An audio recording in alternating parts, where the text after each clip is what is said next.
नमस्कार, मैं राज और आप देख रहे हैं मास्टर न्यूज। मास्टर न्यूज के स्पेशल एडिशन में हमारे साथ बहुत ही सॉफ्ट शख्सियत जुड़ चुके हैं। जिस प्रकार से आप देख सकते हैं कि नवंबर में चुनाव है, चुनाव जिस तरीके से नजदीक आ रहे हैं, राजनीतिक मुद्दे उतने ही ज्यादा गर्म हो रहे हैं। क्या ये मुद्दे सिर्फ चुनावों को लेके गर्म है? क्या बीजेपी भी अपने मैनिफेस्टो में धान को आगे रखेगी, रोजगार को आगे रखेगी, शराब को आगे रखेगी? क्या छोटे छोटे जो विधानसभा है, क्या उन विधानसभाओं का विकास होगा या नहीं होगा? हमारे साथ एक ऐसे शख्सियत है जो विकास को लेकर के, एक छोटे से विधानसभा को लेकर के बार बार ये लड़ाई लड़ रहे हैं, बार बार कोशिश कर रहे हैं कि जनता को न्याय दिलाया जाए।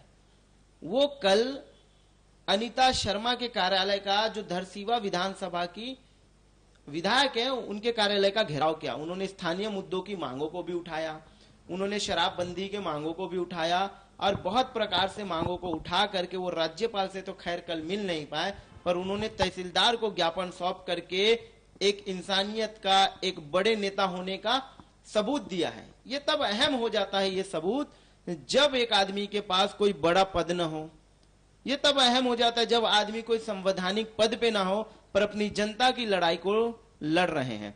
देखना अहम होगा कि क्या जनता उनके साथ है या फिर किसी और के साथ है। विधानसभा में जिस प्रकार से आप देख रहे हैं कि विधानसभा का खेल चल रहा है, ये खेल इस समय, जिस समय चुनाव है, ये खेल कहां तक जाएगा ये भी एक अहम हो जाता है। और बहुत ही प्यारे आदमी हमारे साथ, बहुत ही प्यारे व्यक्ति हमारे साथ जुड़ चुके हैं जिनका नाम अशोक सिन्हा जी है। मैं बिना लाग लपेट के उनसे एकदम तेज तर्रार सवाल पूछूंगा। अशोक सिन्हा जी, मास्टर न्यूज में आपका बहुत बहुत स्वागत है। मैं एक सवाल आपसे करना चाहता हूँ, क्या आप राजनीतिक सिर्फ पैसों के लिए कर रहे हैं? क्या मुद्दे पैसों के लिए उठा रहे हैं या आपके दिल में कहीं पर सेवा भाव है? सबसे पहले आपके मास्टर न्यूज को धन्यवाद देता हूं और राज जी आपको भी बहुत बहुत धन्यवाद देता हूं कि आपने मुझे पर्सनल इंटरव्यू के लिए आप लोग चयन किए। आपका जो क्वेश्चन है, आपने पूछे कि नेतागिरी या धरसियों में जो विकास कार्य या सेवा भाव के जो कार्य कर रहे हैं, क्या आप पैसों के लिए कर रहे हैं? आपका ये बोलना बिल्कुल ही अनुचित है। हम लोग जिस दिन राजनीति में आए उसके पहले एक सामाजिक आदमी थे। सामाजिक आदमी का एक भाव रहता है कि अपने क्षेत्र के विकास और अपने क्षेत्र के जो मुद्दे रहते हैं, क्षेत्र के मुद्दे को लेकर हम लोग बार बार, जब से हमारी भारतीय जनता पार्टी की सरकार गई है, पिछले लगातार 4.5 साल से हम लोग लगातार क्षेत्र के मुद्दे को लेकर लड़ रहे हैं। और रही बात आप किस उद्देश्य से कर रहे हैं, तो मेरा एक ही उद्देश्य है, क्षेत्र का विकास, क्षेत्र का विकास और सिर्फ क्षेत्र का विकास, और एक सेवा भाव का उद्देश्य लेके हम लोग इस राजनीतिक में ओबीसी मोर्चा में प्रदेश मंत्री का दायित्व है। मेरा जो ओबीसी मोर्चा है, मेरा एक ही उद्देश्य है, पिछड़ों को प्रगतिशील की श्रेणी में लाना। ये मेरा दलित विधानसभा में नग्न अवस्था में पाए गए, ये आज जो हिंदुस्तान में हुआ उसका बहुत ही निंदनीय घटना है और ये हमारे छत्तीसगढ़ के लिए तो बहुत ही शर्मनाक घटना है। इसमें तो तुरंत ही मुख्यमंत्री जी को संज्ञान लेना चाहिए और अपना इस्तीफा दे देना चाहिए। जिस तरीके से निंदनीय घटना हुआ है, सिर्फ हम लोग विदेशों में देखते थे और सुनते थे। आज जो हमारे छत्तीसगढ़ में हमारे आंखों के सामने ऐसी घटना हुई, मतलब छत्तीसगढ़ को ऐसे शर्मसार कर दिया जिसकी पराकाष्ठा करना बहुत ही कठिन काम है। और इन सब विषयों को लेकर भारतीय जनता पार्टी बिल्कुल अग्रेसित रहेगी और अनुसूचित जाति और अनुसूचित जनजाति के जो मुद्दे हैं उसको हम लोग बड़ी ही प्रबलता से उठाएंगे और संज्ञान लेंगे और आने वाले समय में हम लोग मुख्यमंत्री जी को अच्छे से इसको घेरेंगे। देखिए, एक अहम तब भी हो जाता है मेरा सवाल जी, आपके धरसीवा को इंडस्ट्रियल इलाका कहा जाता है जी, आपके धरसीवा में बहुत सारे फैक्ट्री हैं जी, फैक्ट्री होने के साथ साथ आपके धरसीवा में बहुत सारे लोग भी रहते हैं जी। तो क्या आप विधायक बनने के बाद, क्या आप विधायक पद में चुन के आने के बाद, अगर जनता ने आपको प्यार दिया, जनता ने आपको सौभाग्य से नवाजा, तो क्या इंडस्ट्रियल इलाकों को आप कॉमर्शियल से सिर्फ रेसिडेंशियल बना देंगे, या जो अभी डुअल टोन चल रहा है कि आधा औद्योगिकरण है और आधा रहवासीकरण है, ये दोनों एक रहेंगे? नहीं, निश्चित ही इस कार्य में हम लोग एक्शन लेंगे और जो जो ज्यादा पॉल्यूशन वाले जो उद्योग है उसको शिफ्टिंग के लिए हम लोग कार्य को चालू करेंगे और उसके लिए अलग से जगह अलॉट करके निश्चित ही उस जो धुआं वाले जो प्रदूषण वाले उद्योग है उसको हम लोग शिफ्ट करने की कार्यवाही करेंगे। आज प्रदूषण के हमारे क्षेत्र की जनता पूरी तरीके से त्रस्त है। लोकल रहवासी इलाका है, वो आवासीय इलाका है, वहाँ इस तरीके से एकदम गलत तरीके से प्रदूषण वाले जो उद्योग चल रहे हैं उसको हम लोग सत्ता शासन आता है या मैं विधायक बनता हूं तो निश्चित ही उसमें अपन कार्रवाई करेंगे और उसमें जो उद्योग धंधे चल रहे हैं उसको हम लोग एक औद्योगिक क्षेत्र में उसको शिफ्ट करने की कोशिश करेंगे। उसको देखिए, बार बार बीजेपी, बार बार आपकी पार्टी, जो एक मुद्दा है छत्तीसगढ़ में वो मुद्दा है शराब। शराब को लेकर के आप रोड पे हैं, शराब के मुद्दे को बार बार उठा रहे। आपके विधायक बनने के बाद क्या शराब पे आप बंदी लगाएंगे, रोकथाम लगाएंगे या कैसे करेंगे? क्योंकि आप बार बार कोचियागिरी की बात कर रहे हैं, बार बार अवैध शराब की बात कर रहे हैं, आप कह रहे हैं कि कांग्रेस बार बार घरों में शराब बेच रही है। तो ये कितना अहम है आपके लिए, या सिर्फ ये चुनावी फंडा है कि आप चुनाव लड़ना चाहते हैं इसलिए बार बार शराब को उठा रहे हैं, और अगर आप भी विधायक बनते हैं या बीजेपी की सरकार आती है तो भी आप इस मुद्दे पे बात नहीं करेंगे, आप कह देंगे चुनावी जुमला है? 4.25 साल पहले कांग्रेस जब सत्ता विहीन था, सत्ता में आने के पहले उन्होंने घोषणा पत्र में 36 वादे किए और उस समय वादे की ऐसी वो लोग का लाइन लगा हुआ था। उसमें बड़े बड़े वादे किए थे जिसमें बेरोजगारी भत्ता और चिट फंड के पैसे और गंगा जल की कसम खा के ये लोग शराबबंदी की बात किए थे। जिस दिन हमारी सरकार आएगी तो हम लोग सबसे पहले दारू को बंद करेंगे करके इन्होंने अपने घोषणा पत्र में स्पष्ट लिखा था।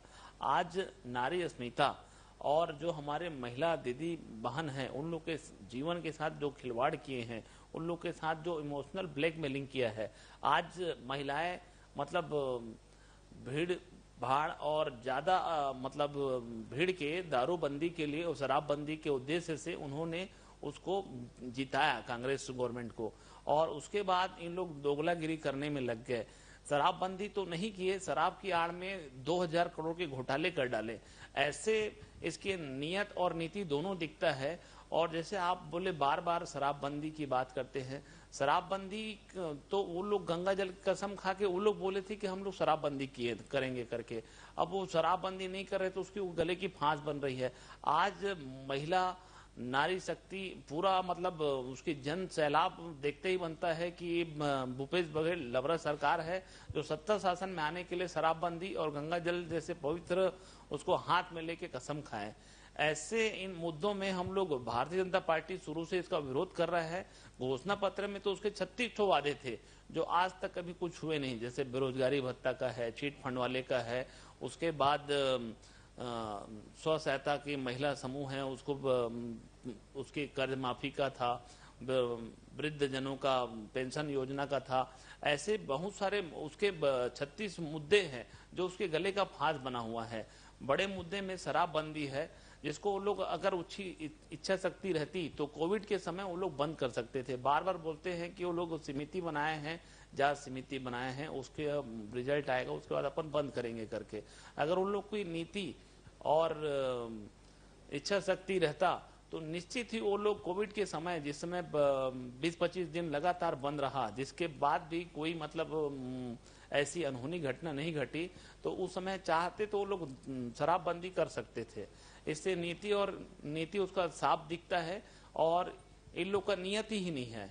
नियत तो दूर, घोटाले पे घोटाले, इसमें 2000 करोड़ का सिर्फ दारू में घोटाला किया है।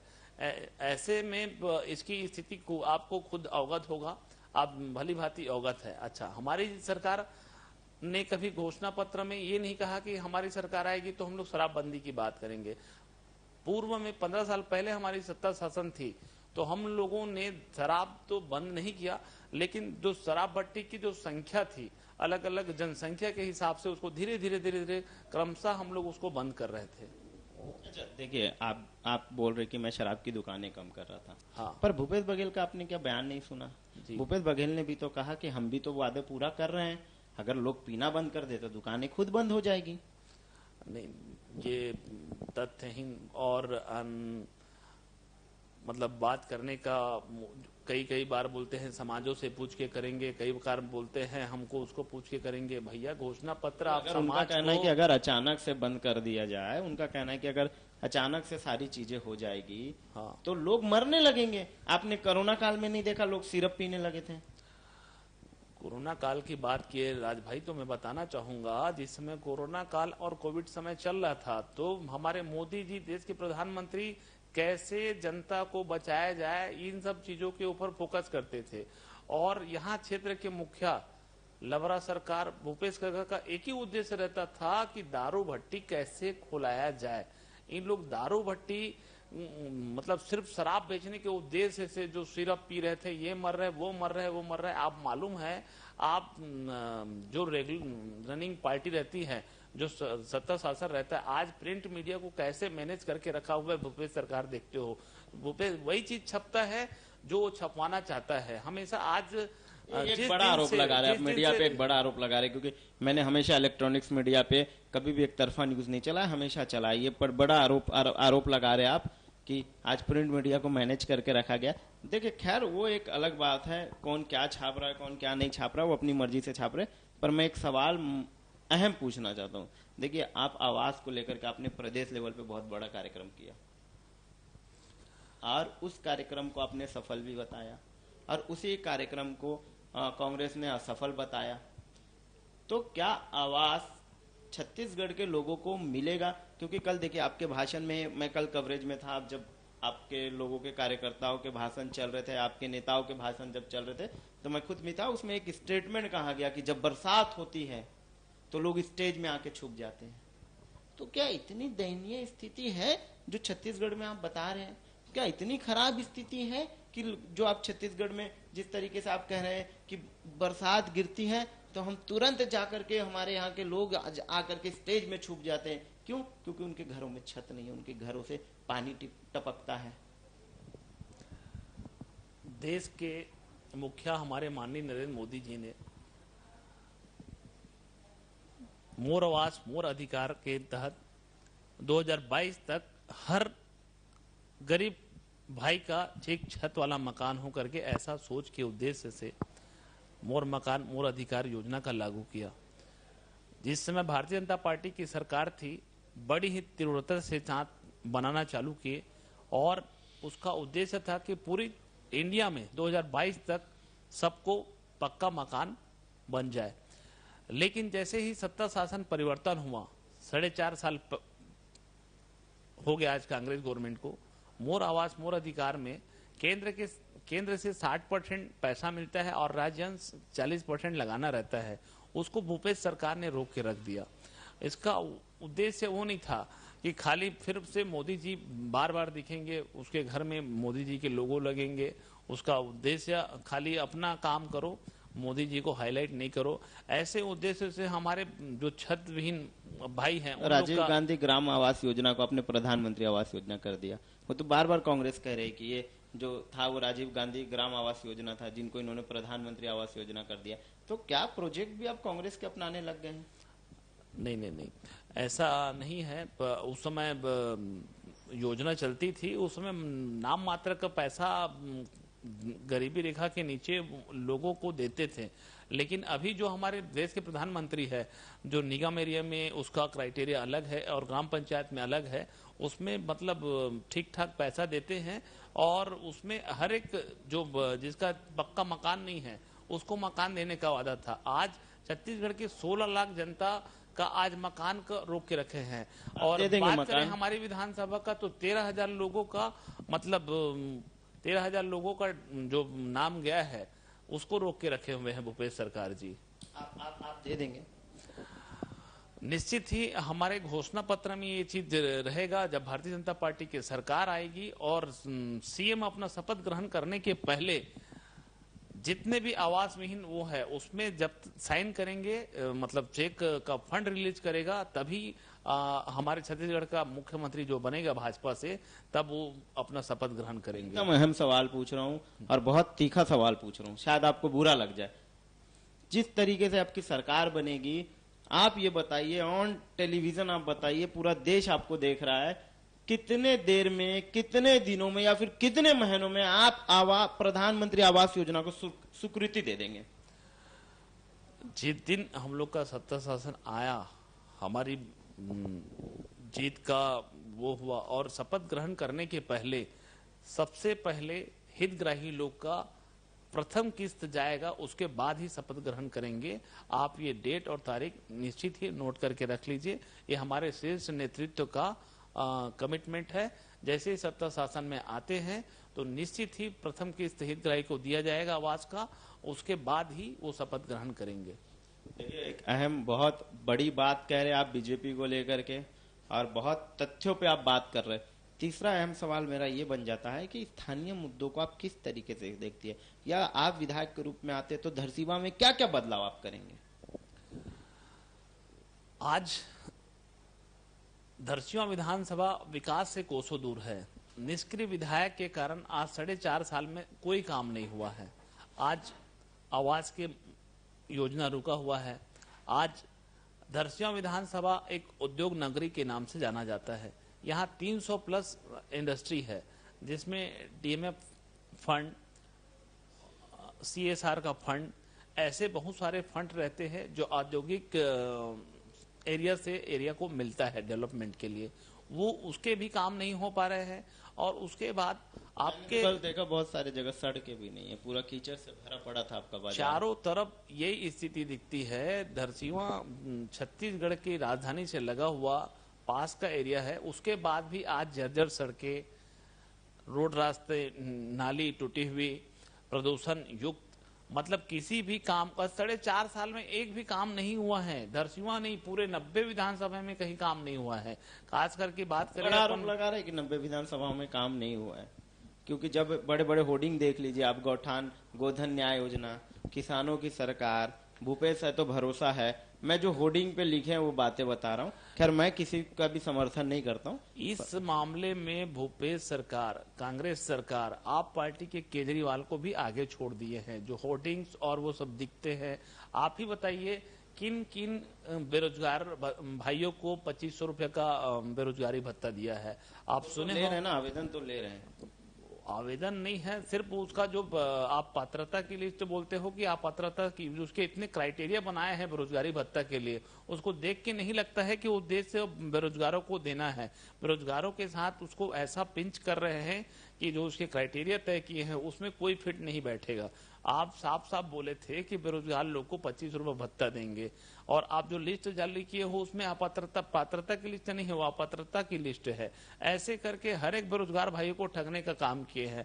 आज डेवलपमेंट कहीं दिखता नहीं है। आज सिर्फ नरवा गुरुआ भारी जैसे बोलते हैं, ये सब सिर्फ भ्रष्टाचार के चिन्हारी है। आज जैसे हम लोग आज गौठान का हमारे भारतीय जनता पार्टी के द्वारा पूरा नहीं बना, तभी तो भूपेश बघेल ने गौठान बना दिया। कहा जा रहा है कि अब गौठान बनने के बाद से सारी चीजें दुरुस्त हो गई है, सारी चीजें अच्छी हो गई है। गौठान के नाम पे सिर्फ गौठान के नाम पे सिर्फ भ्रष्टाचार एक उद्देश्य था। आज जैसे 1300 करोड़ का आरोप लगा रहे आप। 1300 करोड़ का आरोप निश्चित ही उसमें 1300 से ज्यादा का आरोप लगा होगा। निश्चित ही उसमें 1300 से ज्यादा का आरोप लगा है। आज भारतीय जनता पार्टी के द्वारा हम लोग गौठान का निरीक्षण करने के उद्देश्य से जब जाते थे, अलग अलग टाइमों जाते थे, सुबह जाते थे, दोपहर को जाते थे, शाम को जाते थे, तो हम लोग को कहीं मतलब मवेशी तो दिखता ही नहीं था। आज एक एक गौठान के लिए 25 लाख दिए हैं, कहीं कहीं गौठान में 60 से 73 लाख भी दिए हैं, लेकिन उसमें देखने सिर्फ भ्रष्टाचार भ्रष्टाचार भ्रष्टाचार ही देते हैं। मवेशियों को रखना उद्देश्य नहीं रखे, सिर्फ भ्रष्टाचारी करना ही उद्देश्य है। और उसमें भी जो केंद्र के पैसे आते थे, मनरेगा के जो पैसे आते हैं, वैसे पैसे को उसको लगा के आज सरपंच भाई जितने भी है सब परेशान है। उसके इन गौठान वाले जो उसके प्रोजेक्ट चल रहे हैं उससे कोई भी सरपंच खुश नहीं है। भारतीय जनता पार्टी का शासन था तो हर एक सरपंच भाई के पास अलग अलग मदों में पैसा आता था और विकास देखते बनता था, ऐसी स्थिति था। देखिए, आप बार बार आरोप लगा रहे हैं कि कांग्रेस ने ऐसा नहीं किया, कांग्रेस ने वैसा नहीं किया, और बार बार कांग्रेस कह रही है हमने गौठान बनाई, हमने सड़कें बनाई, हमने ये किया। हम देखिए, एक होर्डिंग पे एक देखने वाली बात ये भी है कि भूपेश है तो भरोसा है। क्या वो भरोसा अब कांग्रेस पे रह गई है, बीजेपी पे लोगों की नहीं रह गई है? क्या आपने 15 साल लोगों के साथ छल किया या विकास किया है? राज भाई 15 साल का विकास कार्य बोलता है। आज जितने भी रोड रास्ते बने हैं, बड़ी बड़ी बिल्डिंग बनी है, इमारतें बनी हैं, सिर्फ भारतीय जनता पार्टी के शासन काल में बनी है। आज इन लोग के पास ऐसी स्थिति है, ये लोग 15 साल में जो रोड रास्ते बने हैं उसका रिपेयरिंग तक नहीं करा पा रहे हैं। आज जो बड़ी बड़ी बिल्डिंग है उसके पोताई तक नहीं करा पा रहे हैं। ये लोग सिर्फ गिल्ली भौरा बाटी गेड़ी में ही अपना दिन निकाल दिए।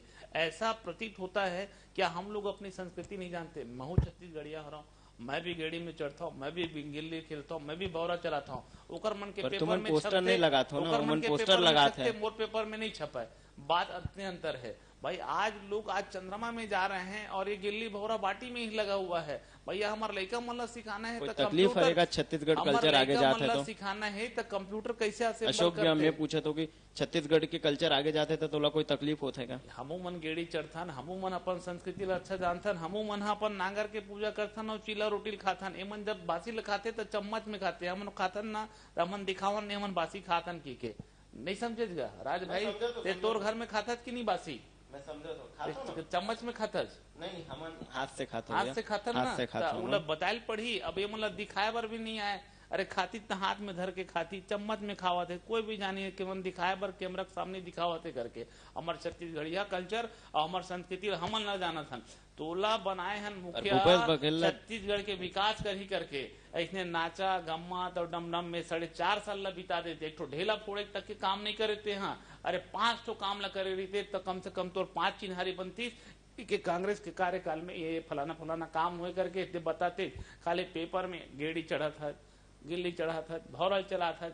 तोर काम करे बर बना रहे भाई, गिल्ली भौरा बाटी बर नहीं बना हन। तोला नहीं समझे, काम लते बताना गा, काम ला बताओ तीसरे ले। हम नहीं बोला था तोला काम करे बर जनता तोला चुन के भेजे है ना, तो ते काम ला बता। सीएम हाउस में रक्षाबंधन मनात जाते, सीएम हाउस में हरेली मनात जाते, तौर पर का मनात जात रहे हैं? नहीं, अब अभी हम लोग मनाते हैं सीएम हाउस के। हमारे भारतीय जनता पार्टी के कार्यालय प्रदेश कार्यालय में आज जाके देखो, पहले भी विधिवत मनाते थे, भीड़ भाड़ के मनाते थे और उससे ज्यादा संख्या आती है। सीएम हाउस में 100-150 रहते हैं। हमारे आप प्रदेश कार्यालय जाके देखो, आज गिल्ली डंडा भौरा बाटी और जितने भी सांस्कृतिक आयोजन है उसको हम लोग प्रदेश कार्यालय में अभी भी मनाते हैं। और गाँव गाँव में जो कंपटीशन और प्रतियोगिता होती है आज भी होता है। गाँव में पहले भी रस्सा खींच होता था, बढ़िया से होता था। गांव में खो खो फुगड़ी पहले भी होता था, सुआ भी होता था। सारे सांस्कृतिक कल्चर को अभी भी करते हैं। रामलीला पहले भी होता था, अभी भी होता है। आप इस आयोजन के माध्यम से आज अपने संस्कृति, हमारे संस्कृति के माध्यम से ते अपन आपके ब्रांडिंग करत है। समझ गए, काम करके ब्रांडिंग करगा, काम ला पेपर में छपवा, नचैया गैया गम्मत गिरी मत कर। तोला जनता हा काम कर ही की बना है। 4.5 साल लगते इसने बुलवार दे जनता ला। और आने वाला 2023 में जनता तोला बता ही काम करे बर बनाए रहे बाबू, ते खेल खेल के गम्मत गिरी करके निकाल दे करके। समझ गए तराज भाई, जनता सब देख रहा है। जनता बिल्कुल निश्चित ही 2023 में इसको बताएगा। मतलब अच्छा, तोला मौका मिली तो तुमन का काम करबो धरसीवा में? सबसे पहला जो काम है तोर तरफ से का काम करी जाए?